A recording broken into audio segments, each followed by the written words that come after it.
Hola, buenos días. Gracias a su atención. Soy el doctor Wilfrido León, docente de la Pontificia Universidad Católica del Ecuador, en la Facultad de Medicina, en la sede de Quito. Me han solicitado que les comente en los siguientes minutos el tema de anemia ferropénica durante el embarazo.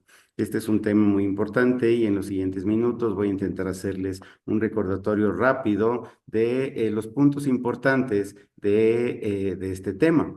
Veremos pues de qué se trata la anemia y más aún durante el embarazo, cómo hacemos el diagnóstico, cuál es la importancia del hierro y cómo hacemos el tratamiento correspondiente.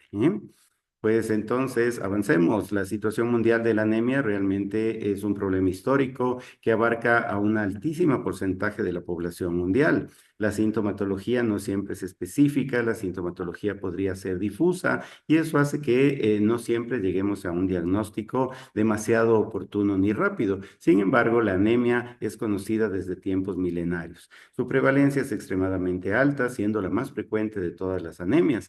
De un 23 a un 52% al menos son las estadísticas que nos arrojan los países en vías de desarrollo. Pues es una problemática de salud pública, pero sin embargo es probablemente la más manejable de todos los tipos de anemia. Su sintomatología puede ser parte de múltiples patologías y es por ello que probablemente no existe un síntoma cardinal precisamente de la anemia, pero como su sintomatología es extremadamente variable, muy probablemente vamos a tener que estar pendientes efectivamente de que la orientación diagnóstica nos debe a pensar en una anemia. ¿Qué es lo que causa la anemia ferropénica? Cuatro probablemente causales muy bien definidos. El aumento de los requerimientos, la disminución en la ingesta alimenticia, el incremento de las pérdidas sanguíneas o la disminución de absorción de nutrientes. Cualquiera de estas cuatro puede ser por sí sola causante de una anemia. Sin embargo, podemos tener en conjunto dos o todas en conjunto que podrían complicar más aún el cuadro de nuestras pacientes. Cuando hablamos de mujeres, pues muy probablemente nos enfocamos al aumento de los requerimientos y es ahí donde tenemos el tema que nos reúne en este momento, que sería el embarazo, el puerperio y la lactancia, y con aumento de las pérdidas, los sangrados menstruales abundantes que podrían determinar que una mujer ya llegue a un embarazo con anemia y los sangrados posparto o posoperatorios. Si a eso le sumamos que vivimos en un estatus socioeconómico deteriorado, pues muy probablemente vamos sumando causas para que de un 20 a un 40% de mujeres en edad fértil vayan a tener una anemia por deficiencia de hierro. Esto nos hace pensar de manera lógica que lo que hace falta es hierro. Y si lo que hace falta es hierro, pues lo que vamos a tener que suplementar naturalmente es hierro. ¿Cuáles son las repercusiones de la anemia durante el embarazo? Pues son muchas, ¿eh? A partir de que durante el embarazo tenemos una expansión de la bulimia que nos lleva a una anemia fisiológica, que probablemente muchas veces este concepto de anemia fisiológica hace que se retarden los procesos terapéuticos. Sin embargo, una altísima proporción de pacientes podrían presentar anemia inmediatamente después del parto o en las siguientes 48 horas posteriores a ese nacimiento. Vamos a sangrar durante la expulsión de la placenta. Una de cuatro mujeres en países desarrollados como el Reino Unido podrían estar anémicas durante el embarazo. Y miren que esto se podría duplicar realmente, tanto así que el 50% de las mujeres en países como el nuestro podrían estar sujetas a tener anemia. Y esto duplica los riesgos de morbimortalidad tanto para la mamá como de desarrollo para el producto. Esto nos lleva nuevamente a pensar que este es un problema de salud pública. El 78% de las pacientes que tuvieron amenaza de parto pretérmino presentaron una anemia durante el embarazo en este estudio realizado en Santo Domingo de los Áchilas. Entonces, no estamos ajenos a las estadísticas que nos reflejan los organismos internacionales de salud.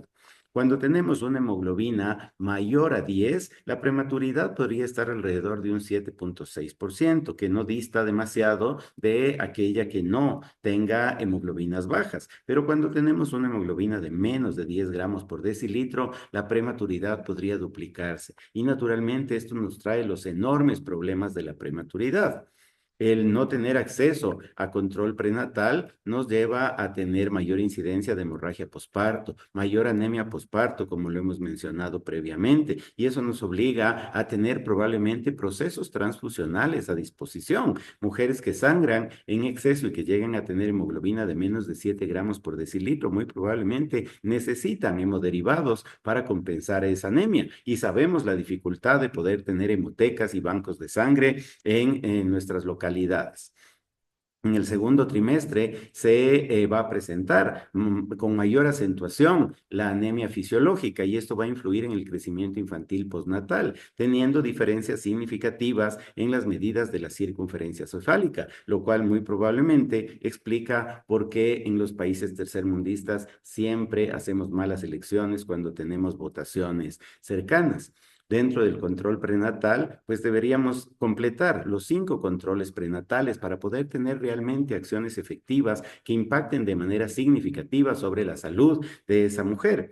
Tener una adecuada información nutricional que permita dentro de su acceso socioeconómico cultural un adecuado aporte de todos los nutrientes. Y como sabemos que esta patología de la anemia gestacional es prevalente, la administración de tratamiento profiláctico, al menos con 30 miligramos de hierro, por al menos 2 meses, podría intentar reducir todos los impactos que les hemos mencionado cuando tenemos anemia durante el embarazo.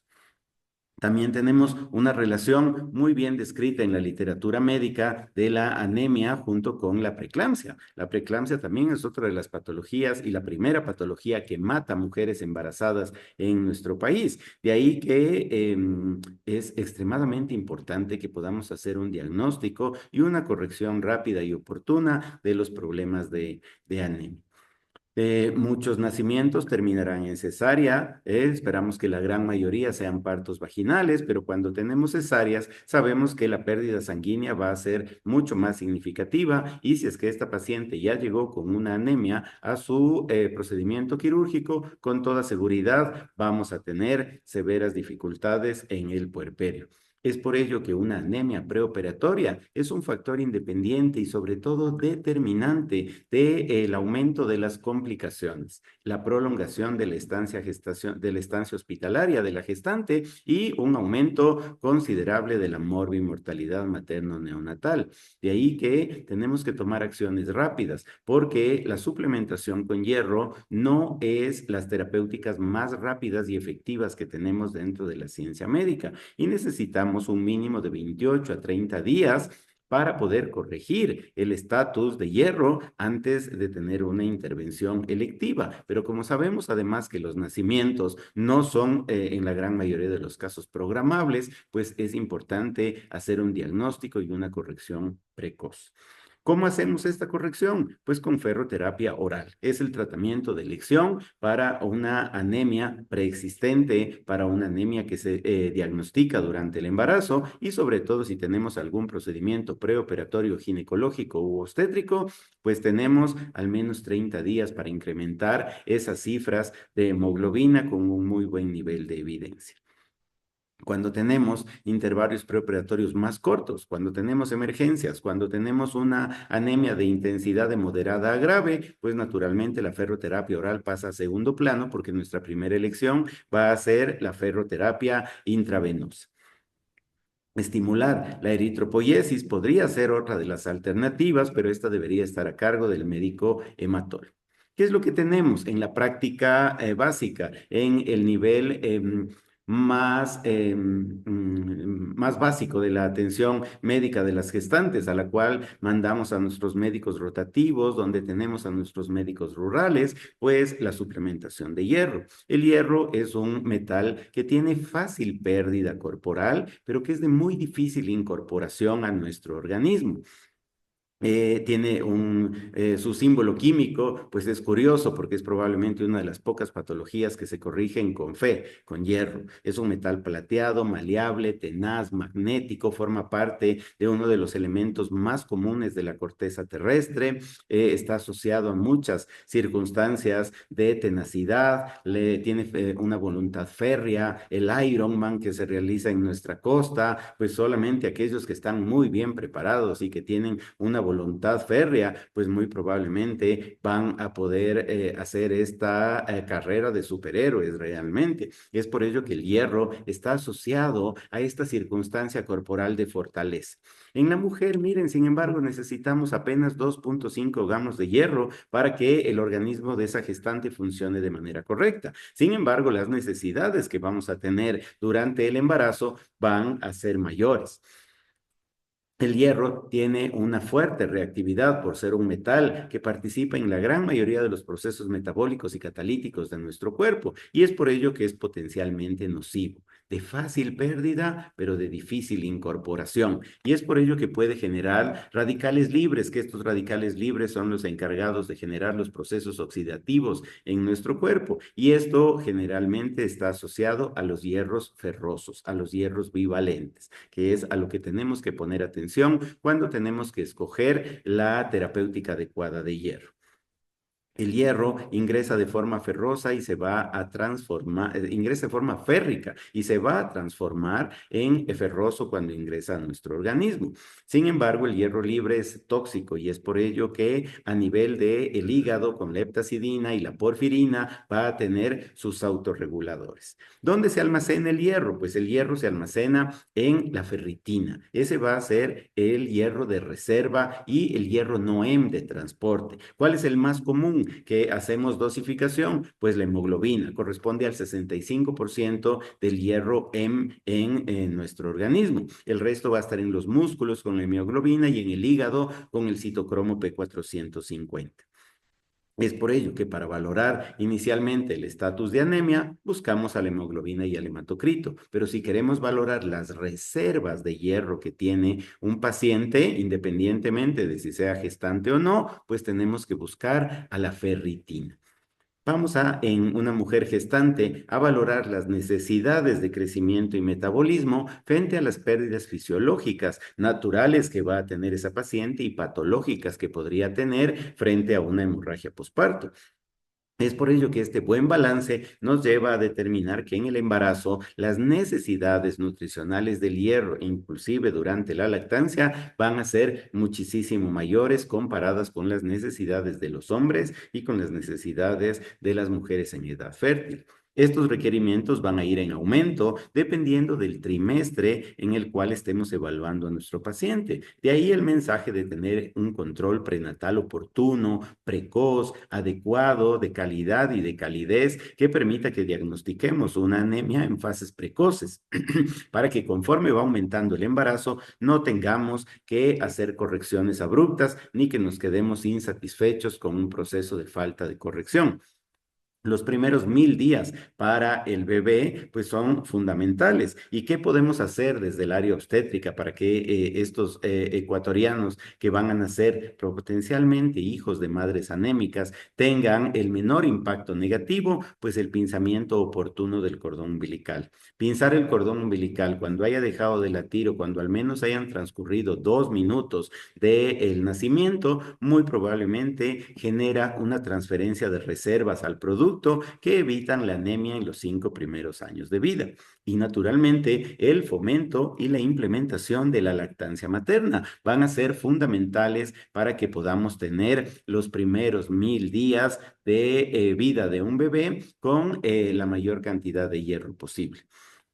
Es por ello que la Organización Mundial de la Salud recomienda proporcionar suplementos diarios de hierro a todas las mujeres durante el embarazo y al menos durante los 3 primeros meses después del nacimiento, con un nivel de recomendación extremadamente adecuado. En el Ecuador, pues yo tengo la suerte de ser el editor de la única guía que hemos podido sacar, ya tiene sus años, de año 2014, sin embargo, sigue vigente porque el problema sigue siendo un problema de prevalencia en nuestro país, así que tienen una buena guía a la cual pueden recurrir y que es la normativa que rige en el Ecuador. Si pensamos en déficit de ingesta, la dieta debería suplir el déficit de hierro. Desafortunadamente, la cantidad de nutrientes que deberíamos ingerir y el tipo de nutrientes resultan privativos para el promedio de nuestra población. Es por ello que la dieta no complementa y por eso podemos llegar a tener inclusive estados nutricionales tan deficientes que nos llevan a la pica. Niños que están comiendo tierra, que raspan el ladrillo, que comen hielo, pues hemos llegado ya a un nivel extremo probablemente de deficiencia de hierro. Los cambios en la dieta, por ese motivo, no son suficientes para corregir la anemia por deficiencia de hierro y es por ello que debemos suplementar el hierro en todas las gestantes, independientemente de si tuviesen anemia o no. Si tuviesen anemia, naturalmente vamos a generar una suplementación terapéutica, pero una suplementación profiláctica es la recomendación A en todas las embarazadas. Tenemos que hacer el diagnóstico adecuado. ¿Y cómo hacemos el diagnóstico? Pues el diagnóstico lo hacemos a través de los parámetros determinados por el CDC de los Estados Unidos y por la Organización Mundial de la Salud.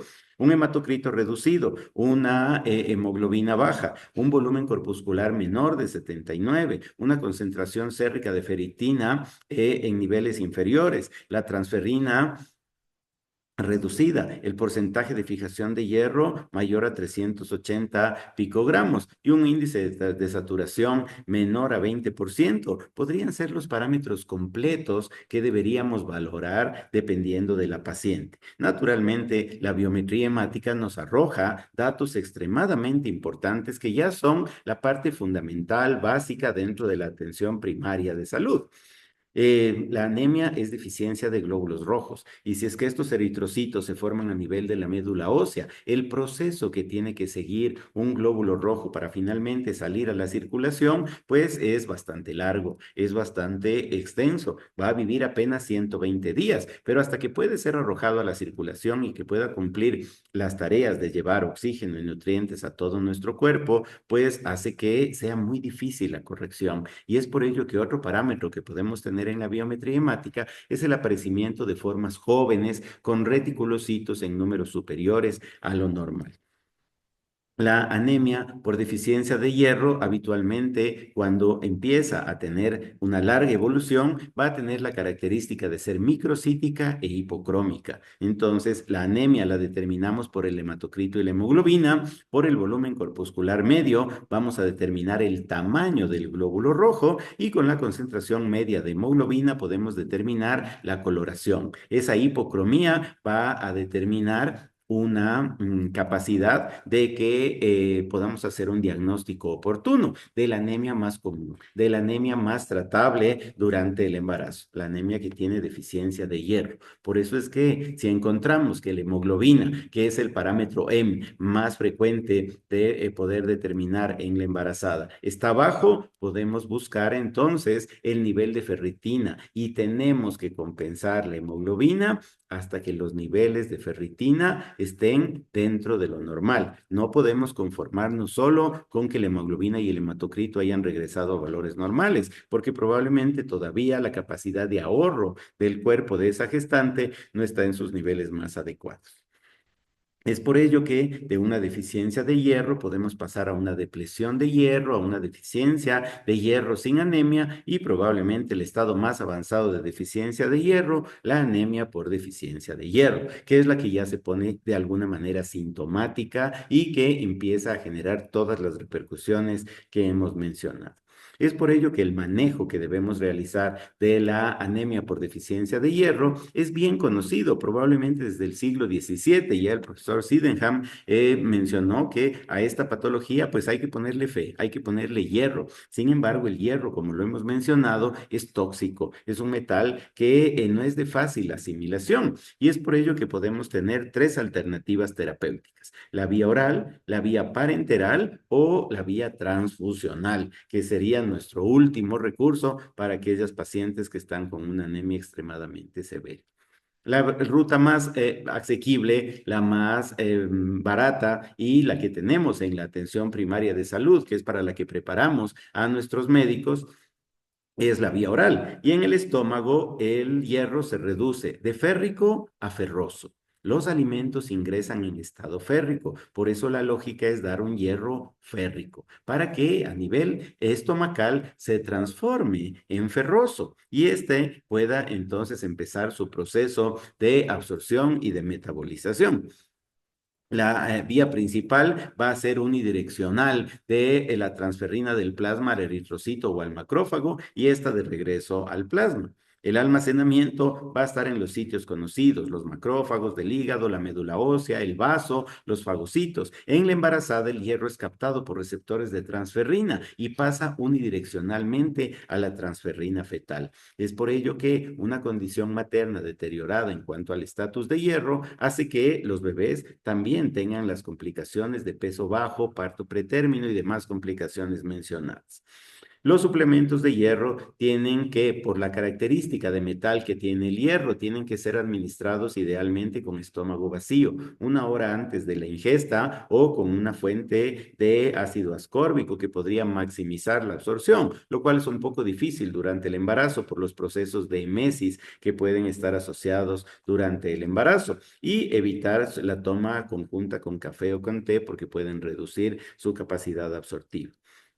La práctica aceptada, pues actualmente es al menos dar de 30 a 60 miligramos por día de hierro elemental. Y ahí es donde nos vamos a meter en el problema de la adherencia. ¿Qué tan adherentes van a ser nuestras pacientes a las formulaciones del hierro, a sabiendas de que tiene características tóxicas, de que va a dar efectos secundarios?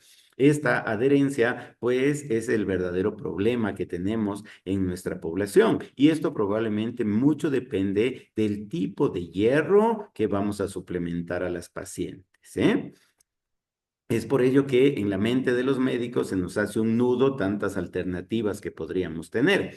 Por simplicidad, podríamos decir que tenemos dos alternativas, las sales ferrosas y las sales férricas. ¿Qué ha hecho la ciencia médica? ¿Qué ha hecho la ciencia farmacológica con el uso del hierro? Tratar de hacerlo más asequible, que sea menos molesta su toma, que sea más fácil la capacidad de absorción. Y es por ello que le hemos unido al hierro, a aminoquelado, le unimos a otras sustancias para que sean más fáciles de asimilar por nuestro cuerpo. Le podemos sumar al gas carbonilo, le podemos aumentar un almidón como la maltosa o le podríamos sumar a la ovoalbúmina, una proteína o le podríamos sumar al sorbitol. Todos estos han sido intentos de la industria farmacéutica y de la ciencia médica para intentar que la adherencia al tratamiento sea adecuada. Sin embargo, sabemos que todos los hierros producen algún tipo de malestar y es por ello que si la anemia no se compensa, siempre tendremos la alternativa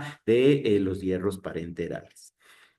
Las sales ferrosas son las más comunes que tenemos a nivel institucional público y son inconvenientes en realidad. ¿Por qué? Porque la intolerancia que estas producen se deben a la cantidad de hierro soluble en el tracto digestivo superior. Como les he mencionado, los alimentos y el hierro como tal ingresa en forma férrica, pero se transforma en ferrosa. Si nosotros ya le damos a la paciente la formulación ferrosa, pues lo que va a provocar es más sintomatología digestiva, pirosis, náusea, estreñimiento, heces pigmentadas, cambio de sabor en la boca, cambio de coloración de los dientes y de las heces, y además nos podría llevar a un nivel de toxicidad aguda por atravesar la barrera mucosa intestinal.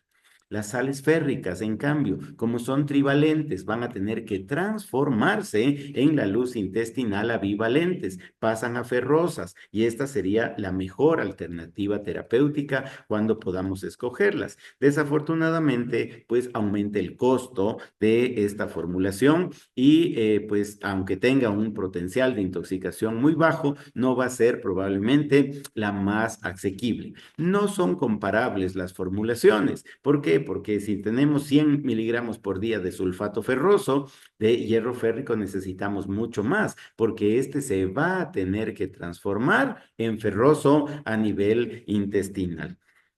Si comparamos la eficacia, pues las dos van a ser altas, pero ¿cuál es el problema de las sales ferrosas, el sulfato, el fumarato, el glutamato? Pues que no van a tener una gran capacidad de absorción, la tolerancia no es adecuada, la sintomatología es alta, la absorción es determinada por una difusión pasiva no controlada, puede tener interacción con alimentos y con medicamentos.